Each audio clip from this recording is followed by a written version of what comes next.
Sromo, the Biomaya could do it. I see any so mummy when you know Montos for any pep my. I said, it's soon as you see for no. A man, why behind Romo. And you went a so many as Quasi and I say so many names are. And soon your friend our Arabo. And the way I rough, or the very rabo, papa. It has say, I know. We come Papa Groom. We have a Frenchman, I say. Come Papa Groom. I see it's when a van Arabo. It was no more the boss or Angaza.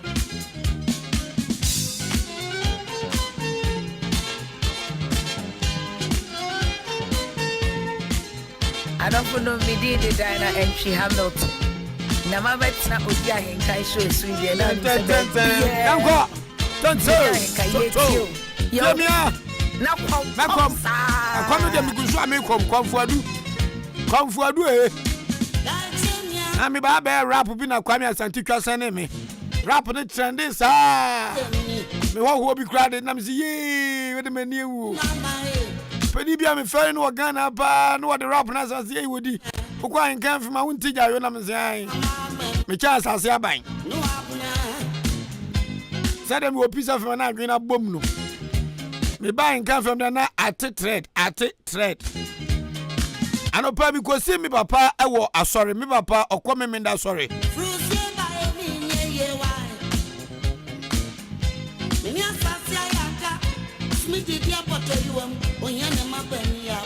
Na mi koya transongo no achim dan zongo papa kwa sole wodan na so no se bi ni aboabo na we do Islamic school mo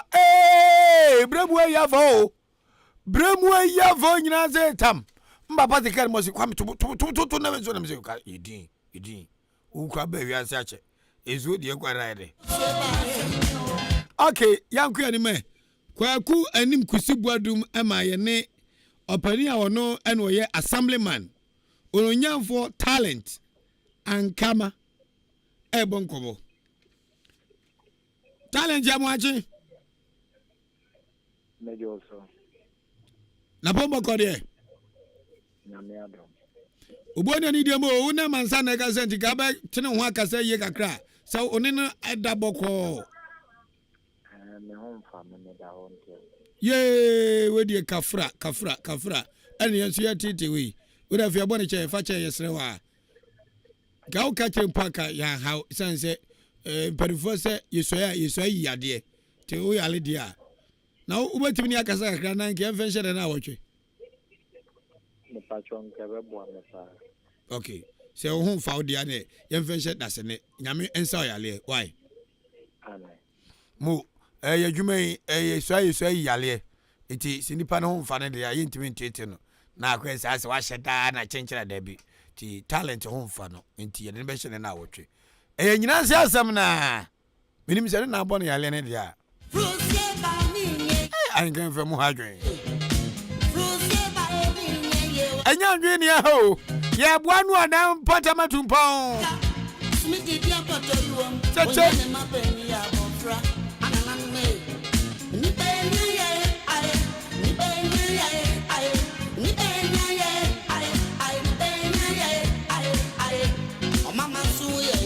Mama bia wahi Masem ni o Mami o masem ni o eye woda wa boabo ye masem ni o ye masem ni o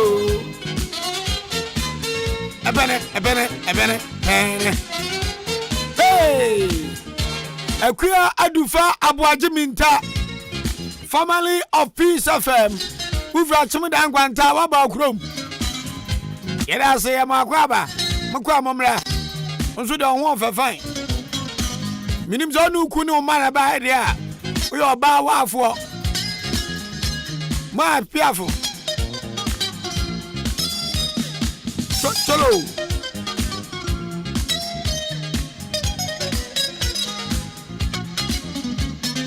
ya banso de ani aba ebi kwado bi ba enu ebu obi jama ni butu he obu to he de hwan won ro kro no so be ka no kre sound no back wasum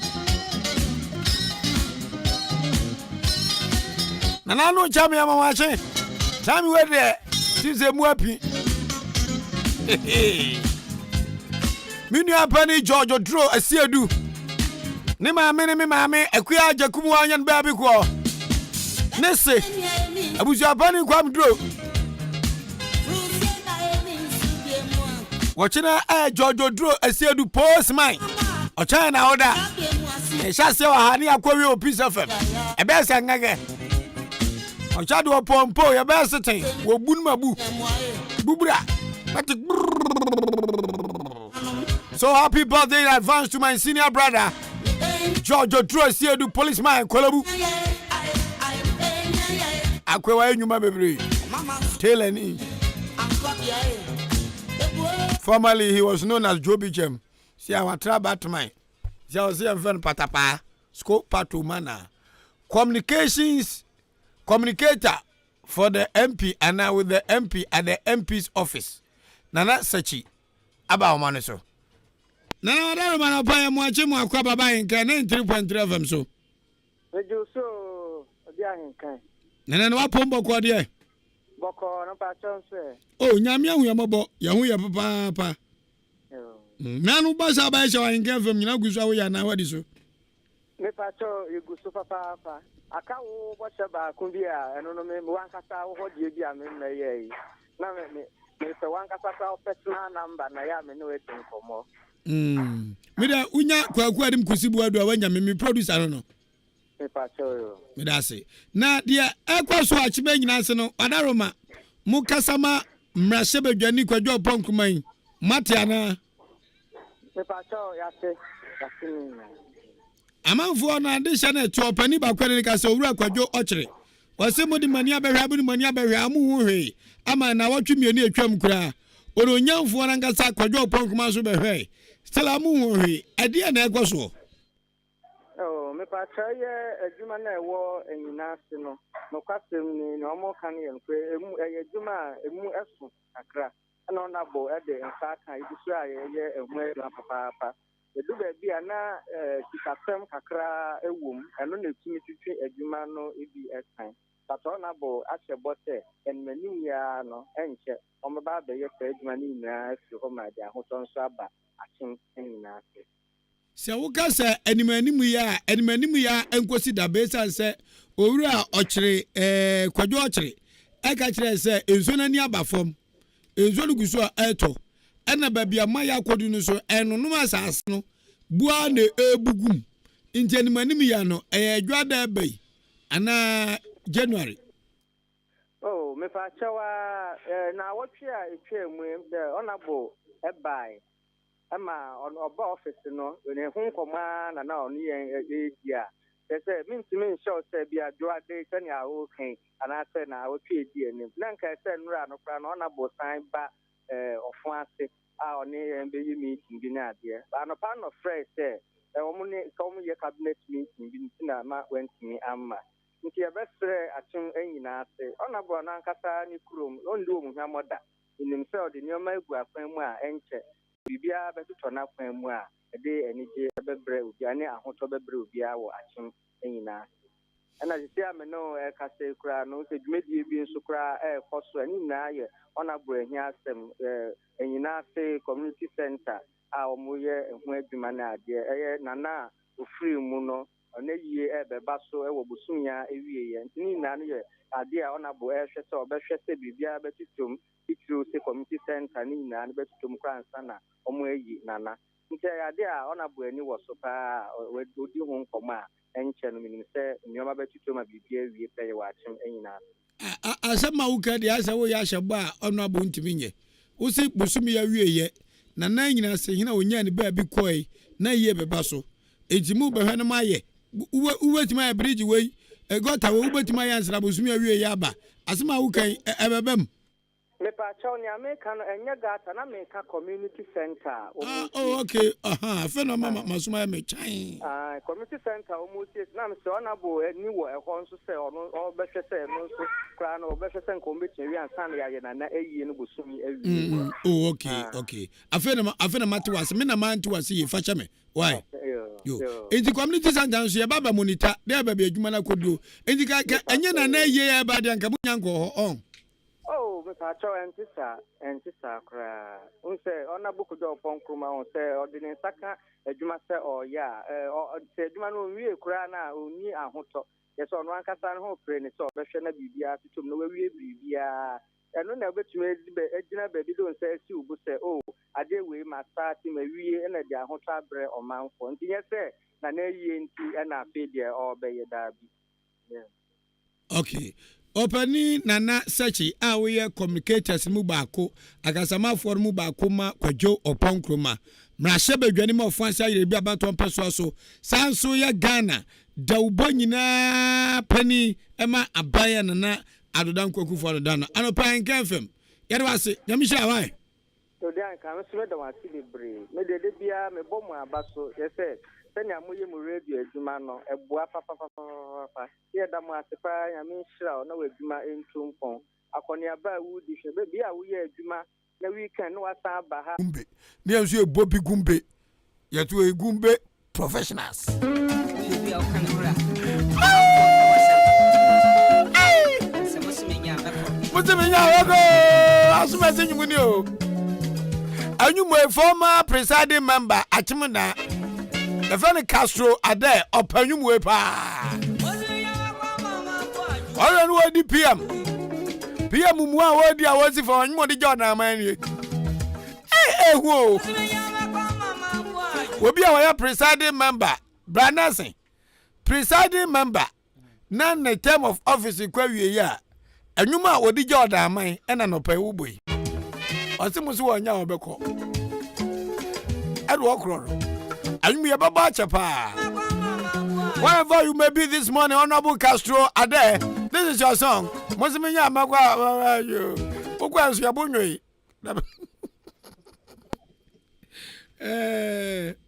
Network mame. Okay. Apani amene ni kasa no pe onu tu frachima bo abu krodua mu ha eye asemi di kadwuma die. Owura kwadwo mensa adakwa. Kwadwo mu aje. Ya Kwame apom. Aduma hu yambo na nso Nyame adome ho ye pa. Yere wase enu aboaboman ede wase under your able leadership jumadi a mo hyehyɛ no mutimi ne hyehyɛ so. Wadaroma uyo titrani ma achima babu royals. Enu adwumadi a mudi wa achima aboabo no sa wo bɔ ne tofa. San na abeka cha aboaboman. Kwame di kan no mefa ekwan we so na mada aboaboman nyina ase na makia wetiefo nyina nso.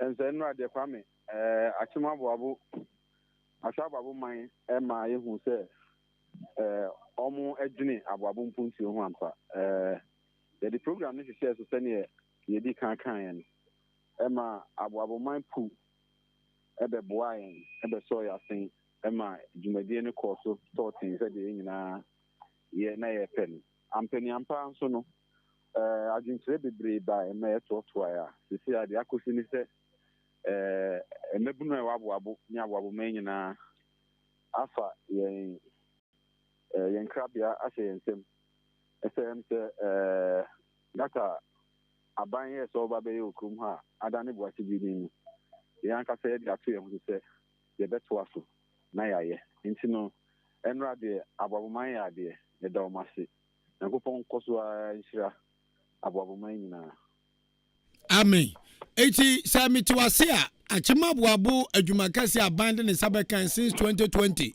se obaya boabo kwan to start Afrigates na atia kambe pemene no enu amunhia mu no amama adwa kobenkrom se amu ni kroman ne oman ni nyina ebegige foto na mode ahye adwuma na se anansa mode manno na abeka keke Kwame enye ya no mpanifo senke wano de ode donyere bi ngo so we de enye ya no ene de donyere no enra aboaboman issue commitment to the extent say ye kasa ye nsana program na ye ni nko na wie no na ababofo aye donation dey ni adwuma on the gutter ebe shafe ama aboaboman hu say meeting na ye ne omoye ene adwintoto ene omoye no enye enada bi enye mfuturo bi na etu agu obi ani na emom jinesia isi no ye de osi eyoyo ama tani ya ho odin ebesi bia no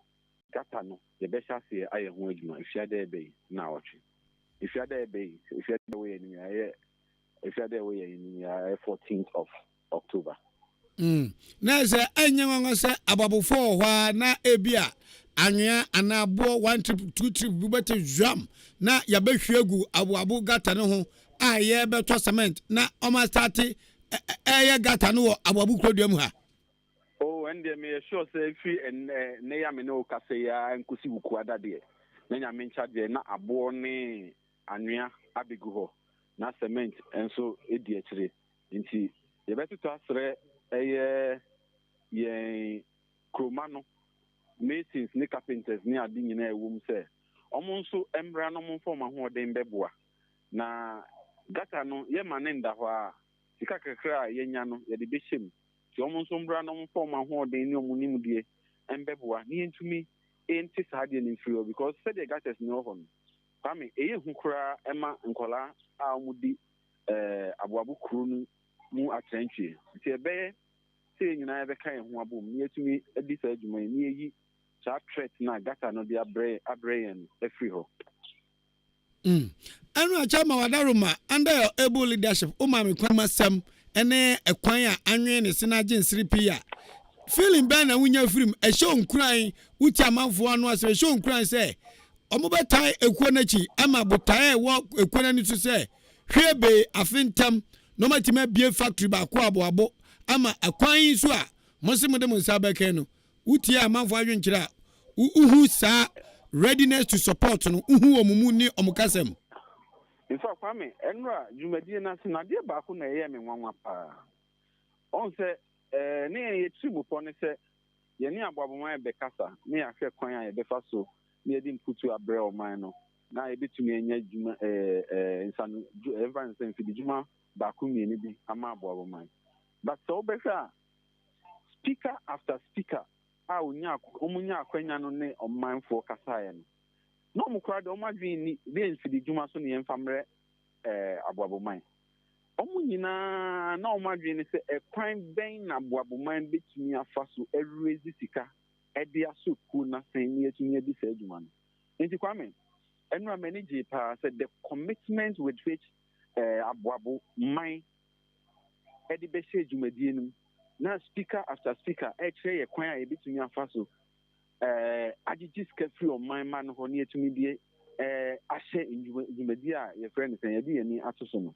I was really very happy because obehwa ebinu so yen taxi on my man no ebinu senki nya kra nka nsanwa ye bo we aso no yen first can be into so na yen fa ni na ye development ebinu to say o aden na omo asisi adan wa aboabo krom yen taxi no mu nyina anya den omo entimi ntua bi kakra enfanship ndi Kwame the commitment of the citizens of Achima Boabo was so overwhelmed and such that me ankasa no ayeme ahohoaho say ade a ye kan na mpaniampa ni nuane ampa no aboabofo enya gidie say yesi ye de ho beto ye ho so a ne ye pe ama aboaboman efa no mpuntuo kwa so ye betumi anya. Okay. Anu ayetri ye ama teacher Paul, one of the senior citizens of this great town, Achima Boabo. Ebe my the history of Aboabo. Emperifo bi de omaya de Aboabo. Kwa fa so light ba kromu ha. Kwa fa so school ba kromu ha.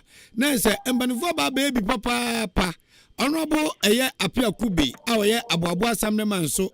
Ema statistics kire say ene Aboabo krodo nipa wa ababuru 10,000.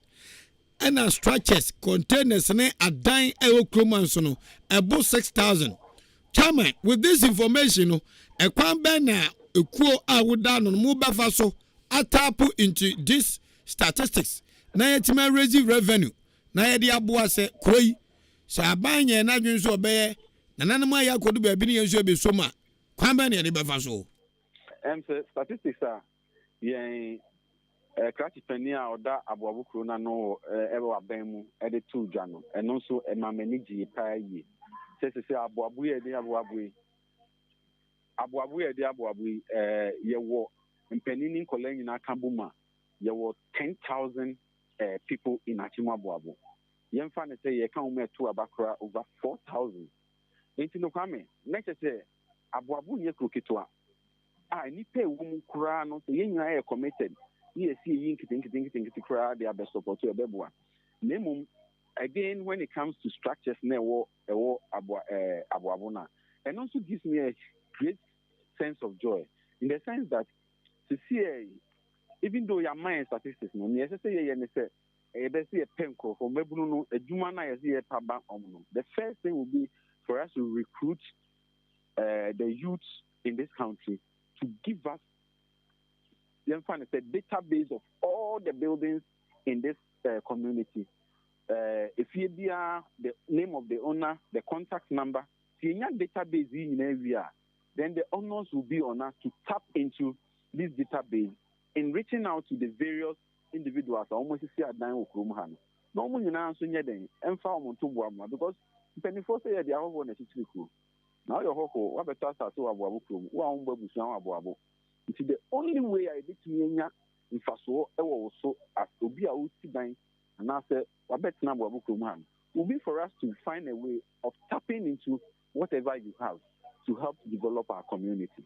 It's Kwame, and statistics was very, very good. And for me, one of the key areas I did to tap into in raising the needed funds for the development of Achimabuabu. Chama zi ana me small calculation bi e wa ha na ye targetiri pakra 4,000 ye ripa ne 10,000 ye mra below 50 na ye fa 4,000 kwana ka say e bia enipa 4,000 every month obi amount 10 Ghana cedis every month no ukra 40,000 40,000 times 12 480,000 that is 4.8 billion. Now say enipa 4,000 kwan ye ka se beje 10 cities every obi anchem bosumi bia no me committed to tua afi ba kupomu no ye benya 4.8 billion. This is so encouraging and I chama mewa Kwame na say ye to me said the okay assuming say ye to me raise ya taxi every abuabuni bia under the age of over the age of 18 to and above. Not a 10 Ghana to describe to raise 480 Ghana cedis. 480 Ghana cedis in a year. 480,000. 480,000. Yeah. 480,000 Ghana cedis. And then if I say into me fine. Now Zokuta 4.8 billion. No one to men fancy mini factory bi abu dia. Say been president where you are now. Now Kwame. Factory I see dream was a best year. 480,000. It can go a long way to help the town. And yet just the factory cry. Even your friend is saying, road here abandoned and no other count, then I know so I don't know what you would do. She could have 480,000 Ghana cedis. I mean, trust me, believe you me, from station where they could see Potomunia. And yet, even if we decide to say, yeah, Busukuta, near pavement house, we should be able to do it. It's not far fetched. What do I say? Ain't no comment. And my revelation on the statistics media, it was very, very much encouraging. And I know, sir, with the commitment about my shoe and run, and the right that said the kind. So, because of trust issues, they will not. But at least for some of us, we have shown our commitment to the development of Achimabuabu, and there is no way. Yeah, but Beji Abuabu Fusika. Na and on the Edibed and Edibako was I stream. They should be rest assured. All we need is for their commitment for them to contribute their quota. And Tikano, Yansaka, Edibe Juma, Amomun Sam Penny and Pa. I say, Ubabu Abu Krodiama. Yeah, Titi Bangalunu. as ye can boabo as a one de bibia ni na ye aboabo a as inform ho enso aboabo asase no moche so. How are you going to do your very best so na ye leader wo da koya no ubetimi na gan aboabo de sheti bangalo etimi akwa dwindwim na bibia aboabo man be no mo hagim enra apart from teacher po ene offer adotai premu na nkasa amu ba aboabo program no ma hu bangalo ni bia ho bim enu kwamba na mo de ba fa so na bangalo etimi abam Kwame em say for first thing first the say and say to see a bangalo so our communities me gidi say almost all the communities within the bungalow either have a friends and residents association. The Nibia, the first thing will be bungalow are okay. Oma Quine and also than Wachibidi. The kind of boom. Now you can Wachibidi. From time to time, which may be great at the so a castle.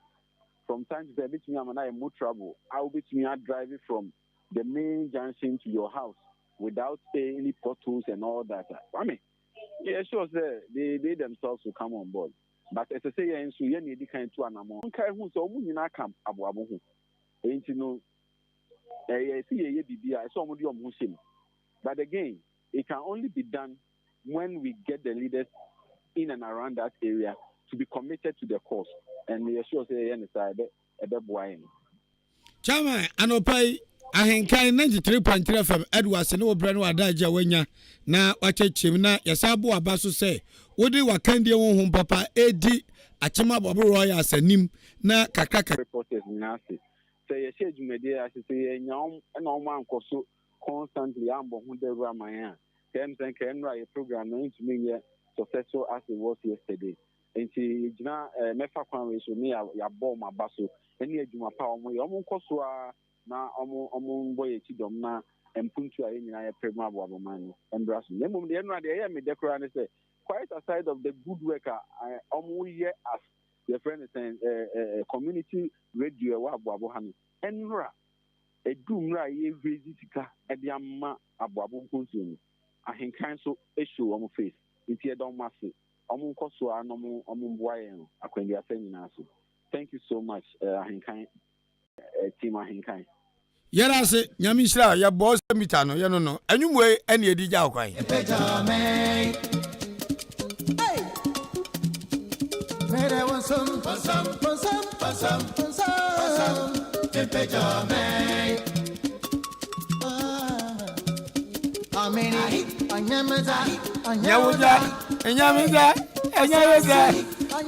I was so happy yesterday to see the good people of Abaji ready to build Abuabo. Nyami shira di she yi sky run nyina. Mama de maso fam ye. Mamu baba chira madwen. Ye Abuabo say ye. Patronti honorable Leslie Akwasi Akwa. Honorable Victoria Do. And the vacant seat PM. Achimi da omu ni presiding member je vacant seat. Isi amukomba jumo kakra. Yon zamara da ya che. Chapa man say if you da bay. Say omu guta anwea one trip kra almost start your mom got test no. And adana donso. Papu da tuza. Papa da tubo. Mi a chokro bia fo obi ankika no ho. Enkrotu anyina obi ankika no ho. Obi ankika wa hu say ayi enchechemu ne adiama no. Aboabu nipa onkwaya 10,000 and over. Tia target nipa 4,000 kura. Ni esi obia entua 10 Ghana cedis a aboabu kwan ya yawie. Witi 10 Ghana nti ye betra atwen na aban de hu agro. Hwan ya gwado sui en wa so afre wan kan wan kira mi o. Hey, me producer. Ti me the woman ni so. Yeah. Achim abenase ene yakọ. Aban mi mu achim. Yaja openi. Orijaba. Eda kwasi buaten. Aja. Na azole be na adimu edai. Eba Church of Pentecost. Hey, azole papa. Nyame nhira. Church of Pentecost ya nyankwada azole papa kase pa ogana. Na eda wo azole mu de ere na si wa benase a ukam kai yazu ye PTA chairman. Musku na design. Eba cho me PTA chairman wo Methodist school. Now, how a school you won't Casepa, ye school dine. Overshared a dining room, said ye SCIA, and a dining table, and table near DJ Mukra, so they say. District, Achimansa. Yo. Upon Kuma and any honorable for us somewhere. As on Bishop School, no number boy. Okay. As I said, school, the iron and swim, Munafa, upon Colano. A school the a Facebook is here, school the 10 years. Because I can't know about 10 years.